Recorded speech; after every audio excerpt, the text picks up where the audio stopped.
halkani waa Laqayn Stadium ee magaalada Beledweyne waxaa lagu ciyaaray kulan xiiso badan ee u dhaxeeyay kooxaha FC Carafaad oo ka soo socdaalay xaafadda Garsoor ee magaalada Gaalkacyo waxay marti u ahaayeen kooxda Raadeer oo ka dhisan magaalada Beledweyne kulan xiiso badan oo koox waliba is-ilaalis ay ku bilaabatay ciyaarta ayaa ka dhacay garoonka kulankan ayaa waxaa ka soo qayb galay mas'uuliyiin ka socotay maamulka degmada Beledweyne maamulka ciyaaraha ee gobolka Hiiraan gudoomiyaha dhalinyarada degmada Beledweyne musharaxiin u taagan golaha wakiilada Hirshabelle iyo baarlamaanka dalka Soomaaliya ee federaalka saraakiil haween iyo dhalinyaro aad u daneynayay kubadda cagta ciyaarta ayaa waxay ku bilaabatay jawi degan iyadoo labada kooxoodba ay muujiyeen feejignaan iyo taxadar dheeri ah qaybtii hore ciyaarta ayaa waxaa lagu kala nastay barbaro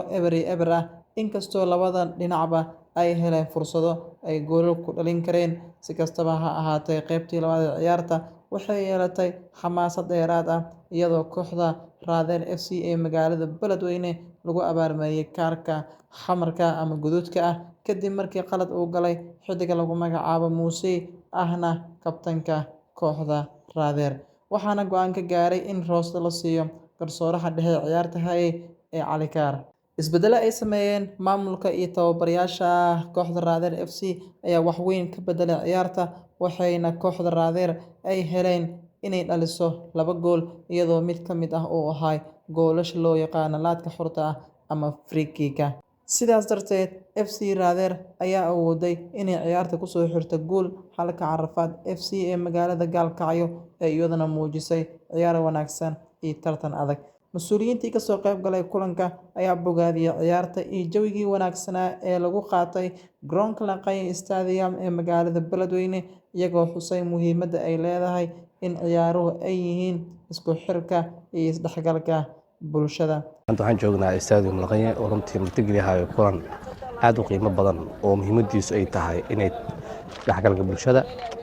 runtii maanta waxa dheelayo 2 kooxood oo kala matalaya degmada Gaalkacyo iyo degmada Beledweyne runtii masaafada isku jirto Gaalkacyo Beledweyne waa dareemi kartiin runtii anaka hadii aan nahay sportiska gobolka waxa muhiimad gaar ah noo yahay in ay tartamaan 2 gobol iyo 2 state iyo 2 degmo ay ku tartamaan waliba magaalada Beledweyne runtii kooxdii noo safartay degmada Gaalkacyo oo xalay soo gaartay degmada Beledweyne oo runtii soo dhaweey qiimo badan loo sameeyay maantana kulankooda saaxiibtinimo ay ku ciyaarayaan Stadium Laqayn runtii sharaf gooni ay noo tahay in maanta aan korkaas aan soo qayb galno runtii garoonka Stadium Laqayn waa u jeedin xaaladiisa iyo marxaladiisa kulliba sida uu yaalo u jeedin kulliba dacdo badan u baahan yahay magacaygu Aftaax Marqadle xildhibaan ka tirsan golaha deegaanka degmada Wadajir ahna murashax golaha wakiilada Hirshabelle farxad gooni ah inta galabta inaan ka soo qayb galo kulan ciyaareed saaxiibtinimo u dhaxeeya magaalada Beledweyne iyo magaalada Gaalkacyo aad ayaan ugu faraxsanahay inaan aragno bulshadii Soomaaliyeed oo maaragtay isdhexgal noocaas sameynayso sportisku waa isdhexgal bulsho waa isdhexgal amni waa isjeclaysiin bulshooyinka kala duwan la isku jeclaysiyo aad iyo aad ayaan ugu mahad celinayaa maamulada iyo maaragtay sportiska teamka sportiska ka shaqeeyay barnaamijkaas aad iyo aad ayuu bulshada oo 100% oo waxtar ugu leeyahay waxaan rajaynayaa in la sii wado barnaamijyadan magaalooyin kale nabadda jecelna sidoo kale lagu casuumo halkan ay qayb ka noqdaan inay yimaadaan halkan oo ay kulamo noocaas ay galaan sidoo kale galabta anaga waxaan la kulnay dhalinyartii ka soo qayb galay dhalinyaro aad u fara badan ayaa timiday anaguna de fariinteena ayaa gaarsiinahay sida uga soo qayb galay ciyaaraha inay doorashada dalkana qayb uga noqdaan oo ay u soo baxaan sida doorashooyinka qayb uga noqon lahaayeen oo codkooda ay u dhiiban lahaayeen hadii ay doorashada ka shaqeeyaan dhalinyaradu waxay heli doonaan isdhexgal intaan ka balaaran iyo adeegyo dawladnimo oo hadda aad arkaysaan airport ay sheeg garoonkan lagu ciyaarayo aad arkaysaan duruufo ayaa ka muuqdo duruufaas marka waxa looga gudbi karaa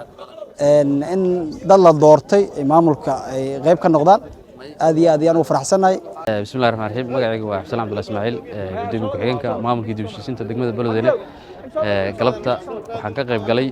kulan u dhaxeeyay magaalooyinka Beledweyne iyo Gaalkacyo kulankaas oo ah isdhexgal bulshada oo isku dhexgalayaan degmooyinka Beledweyne iyo degmada Gaalkacyo marka anigoo ku hadlay afka maamulka degmada Beledweyne aad aan u faraxsanahay waan soo dhaweynayaa waan arrin bogaadin mudan waxayna ku tusaysaa amniga magaalada Beledweyne ka jiro in looga imaado degmooyin kale oo banooni lagu dheelo si nabada maamulkii dhan iyo wixii meesha iyadoo la joogo marka aad baan u farxad gelinaysaa dhammaan meesha fariin bay ka diraysaa inay degmada Beledweyne tahay amni marka kulankaas galabta meesha ka dhacay aad baan u soo dhaweynaynaa in badan degmooyin kale waxaan leenahay imaada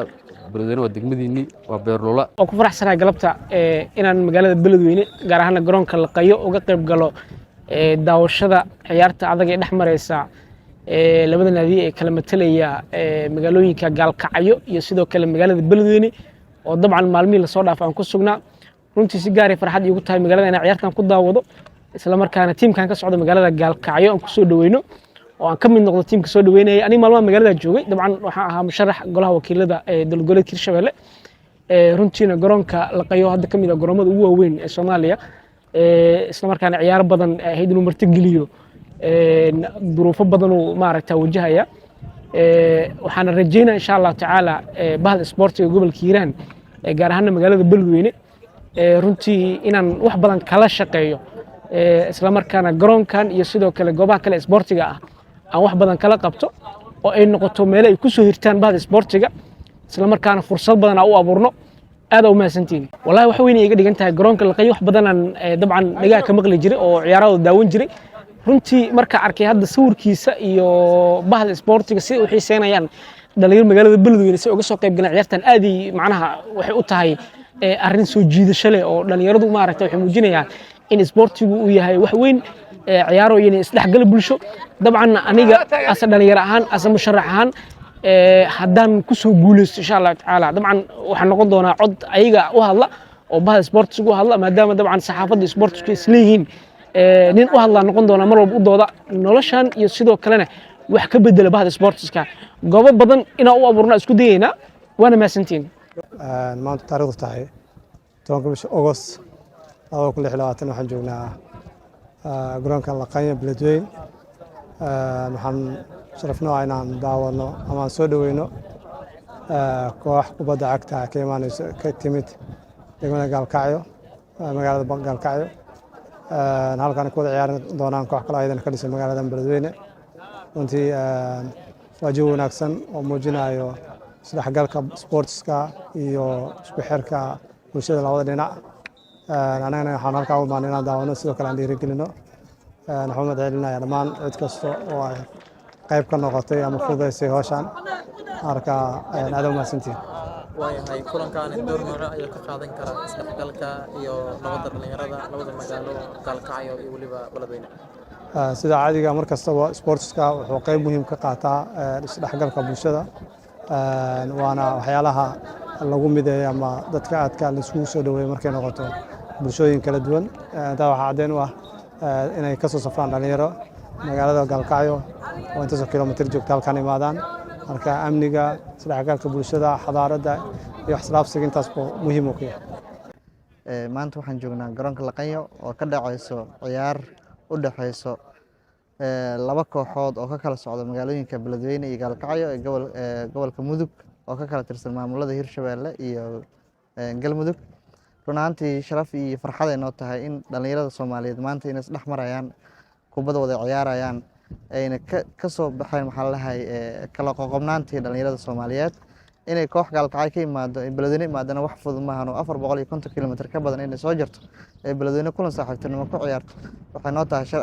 farxad gooni noo tahay waxaan rajaynayaa dhalinyarada Soomaaliyeed meel kasta joogaan inay kubaddaas horumariyaan xirfadooda horumariyaan isdhexgalka iyo wada noolaanshaha iyo wada dhalashadana ay sii xoojiyaan dhalinyarada Gaalkacyo ka imaado waxaan leenahay waxa imaadeen magaaladiinni waxaad ku soo dhawaataan gobolkiinni Gaalkacyo waa idigu imaan doonaa Gaalkacyo Beledweyne waxa waaye laba magaalo mataana Gaalkacyo waa Beledweyne waa Gaalkacyo tababaraha Carafaada FC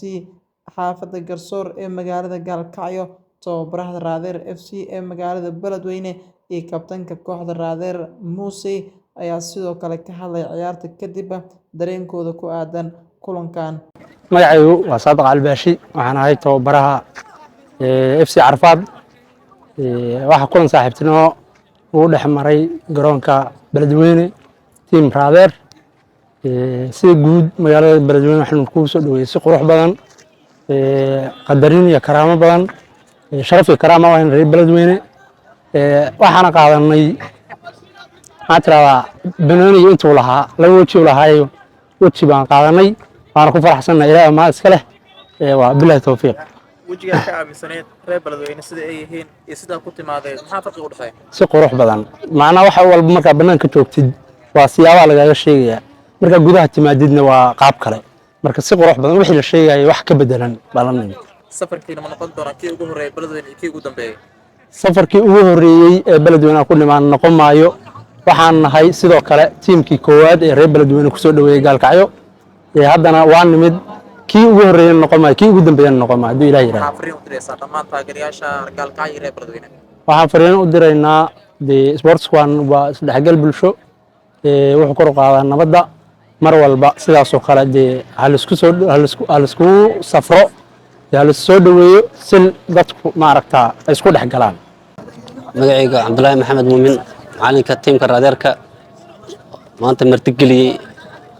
shalay iyo maanta iyo ilaa beri martigeliyey iminka saaxiibadayna gaalkacyo nooga imaaday oo dhigooda marka horeta ayakuna matalo aan soo dhaweeyey sidoo kale annagana maanta si qurux badan aan usoo dhaweynay sidii ku qanacsan yihiin aan kusoo dhaweynay gacmo furan aan kusoo dhaweynay waxaan leenahay reer Kacyo mar labaad iyo mar saddexaad soo laabta galabta guusha annagana raacday maalin kalena adinkeeda raaci doonta insha Allah hadduu Ilaahay yiraahdo badan waa isdhexgalka bulshada waxaan iga jecelnahay oo annagana aan jecelnahay idinkana la jecelnahay waxa waaye wax kale maahan maanta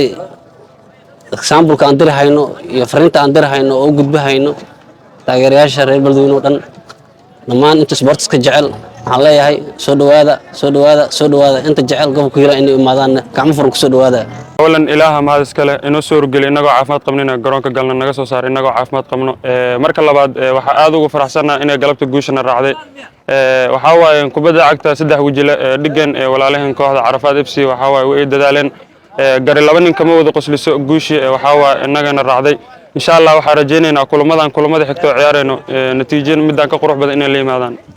kulankan ma ahayn oo kaliya 90 daqiiqo oo kubadda cagta ah balse wuxuu ahaa fariin ka turjumaysa midnimada isdhexgalka bulshada iyo nabadda beledweyne iyo gaalkacyo waxay maanta ku kulmay dhalinyaro hal meel ku midaysan iyagoo kubadda cagta ka dhigtay buundo isku xirta bulshooyinka Soomaaliyeed si kastaba ha ahaatee garoonka Yalqayn Stadium ayaa noqday goob ay ku kulmeen ciyaar saaxiibtinimo iyo walaal iyadoo sidoo kale labada kooxoodba ay muujiyeen in tartanka garoonka uu yahay mid ku dhisan ixtiraam halka goosha dhabta ahi ay tahay in la xoojiyo xiriirka iyo midnimada bulshada